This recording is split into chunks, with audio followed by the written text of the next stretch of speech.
Hi, Coolidge. It's Mrs. Ostrander, and it's time for my weekly read aloud. So today I chose Enemy Pie by Derek Munson, illustrated by Tara Callahan King.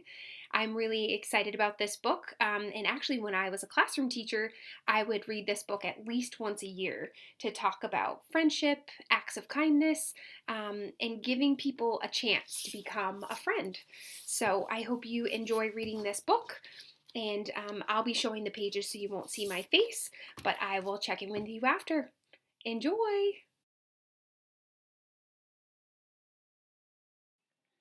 Enemy Pie by Derek Munson, illustrated by Tara Callahan King. Published by Chronicle Books in San Francisco. It should have been a perfect summer.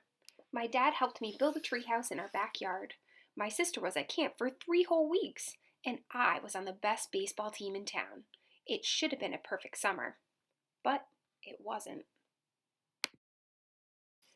It was all good until Jeremy Ross moved into the neighborhood right next door to my best friend Stanley.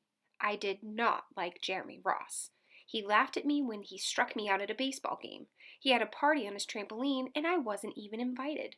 But my best friend Stanley was. Jeremy Ross was the one and only person on my enemy list. I never even had an enemy list until he moved into the neighborhood, but as soon as he came along, I needed one. I hung it up in my treehouse where Jeremy Ross was not allowed to go. Dad understood stuff like enemies. He told me that when he was my age, he had enemies too, but he knew of a way to get rid of them. I asked him to tell me how. Tell you how? I'll show you how, he said, and he pulled up a really old recipe book off the kitchen shelf. Inside, there was a worn-out scrap of paper with faded writing. Dad held it up and squinted at it. Enemy pie, he said, satisfied. You may be wondering what exactly is an enemy pie, and I was wondering too. But Dad said the recipe was so secret he couldn't even tell me. I decided it must be magic. I begged him to tell me something, anything. I will tell you this, he said. Enemy pie is the fastest known way to get rid of enemies. Now, of course, this got my mind working. What kinds of things, disgusting things, would I put into a pie for my enemy? I brought Dad some weeds from the garden, but he just shook his head. I brought him earthworms and rocks, but he said he didn't need those.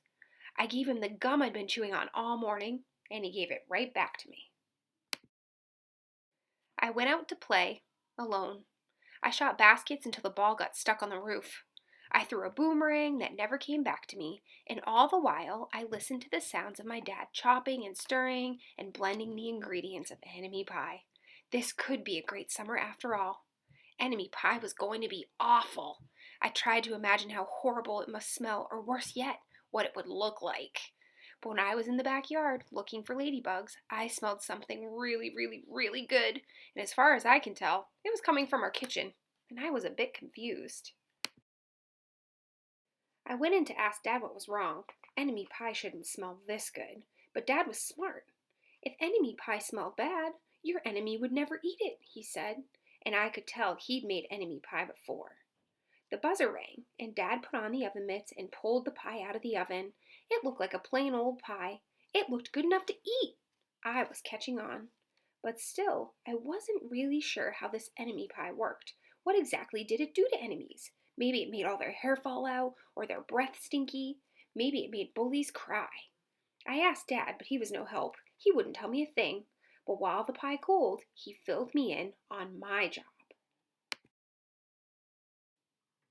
He talked quietly. There is one part of enemy pie that I can't do. In order for it to work, you need to spend a day with your enemy. Even worse, you have to be nice to him. It's not easy, but that's the only way that enemy pie can work. Are you sure you want to go through with this? Of course I was. It sounded horrible. It was scary, but it was worth a try. All I had to do was spend one day with Jeremy Ross. Then he'd be out of my hair for the rest of my life. I rode my bike to his house and knocked on his door. When Jeremy opened the door, he seemed surprised. He stood on the other side of the screen door and looked at me, waiting for me to say something. I was nervous. Can you play? I asked, and he looked confused. I'll go ask my mom, he said. He came back with his shoes in his hand, and his mom walked around the corner to say hello. You boys stay out of trouble, she said, smiling. We rode bikes for a while and played on the trampoline. Then we made some water balloons and we threw them at the neighbor girls, but we missed. Jeremy's mom made us lunch, and after lunch, we went to my house. It was strange, but I was kind of having fun with my enemy. He almost seemed nice, but of course I couldn't tell Dad that, since he worked so hard to make this enemy pie. Jeremy Ross liked my basketball hoop. He said he wished he had a basketball hoop, but they didn't have room for one. I even let him win a game, just to be nice. Jeremy Ross knew how to throw a boomerang. He threw it and it came right back to him. I threw it and it went over the house and into the backyard. When we climbed over the fence to find it, the first thing Jeremy noticed was my treehouse. My treehouse was my treehouse. I was the boss. If my sister wanted in, I didn't have to let her in. If my dad wanted in, I didn't have to let him in. And if Jeremy wanted in... Can we go in? He asked. I knew he was going to ask me that, but he was at the top.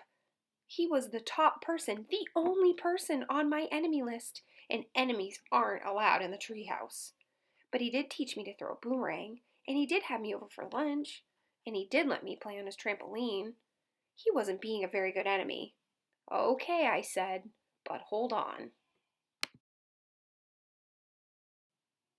I climbed up ahead of him and tore the enemy list off the wall.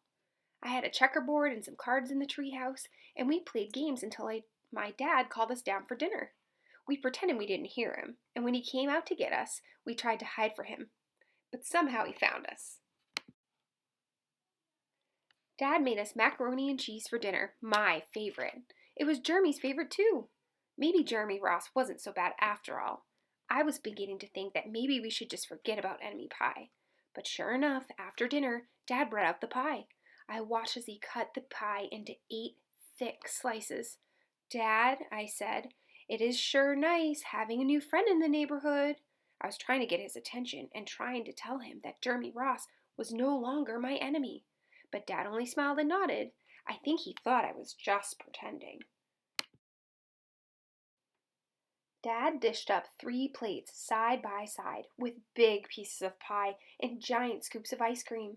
He passed one to me and one to Jeremy. Wow, Jeremy said, looking at the pie. My dad never makes pie like this. It was at this point that I panicked. I didn't want Jeremy to eat the enemy pie. He was my friend. I couldn't let him eat it. Jeremy, don't eat it. It's bad pie. I think it's poisonous or something. Jeremy's fork stopped right before reaching his mouth. He crumpled his eyebrows and looked at me funny. I felt relieved. I had saved his life. I was a hero. If it's so bad, Jeremy asked, then why has your dad already eaten half of it? I turned to look at my dad, and sure enough, he was eating enemy pie. Good stuff, he mumbled through his mouthful, and that was all he said. I sat there watching them eat enemy pie for a few seconds. Dad was laughing, and Jeremy was happily eating, and neither of them was losing any hair. It seemed safe enough, so I took a tiny taste. Enemy pie was delicious. After dessert, Jeremy rode his bike home, but not before inviting me over to play on his trampoline in the morning. He said he'd teach me how to flip. As for enemy pie, I still don't know how to make it. I still wonder if enemies really do hate it, or if their hair falls out, or if their breath turns bad. But I don't know if I'll ever get the answer, because I just lost my best enemy. I hope you enjoyed the reading of Enemy Pie by Derek Munson. I chose this book partly because, I think we always think that making friends is easy. And sometimes it's not easy. Sometimes you need to play with people and you need to share in acts of kindness to learn what they're interested in and share about your life. So don't give up on someone you think who might be your enemy. Think about ways you can share kindness and build a new friendship. I'd love to hear about some of the acts of kindness you're doing with people in your neighborhood or people in Shrewsbury while school is closed. Please send those to me. I know that I'll be dropping off some letters of kindness with my son to some of his neighborhood friends today, since we read this book together. Thanks, everybody. Have a great long weekend.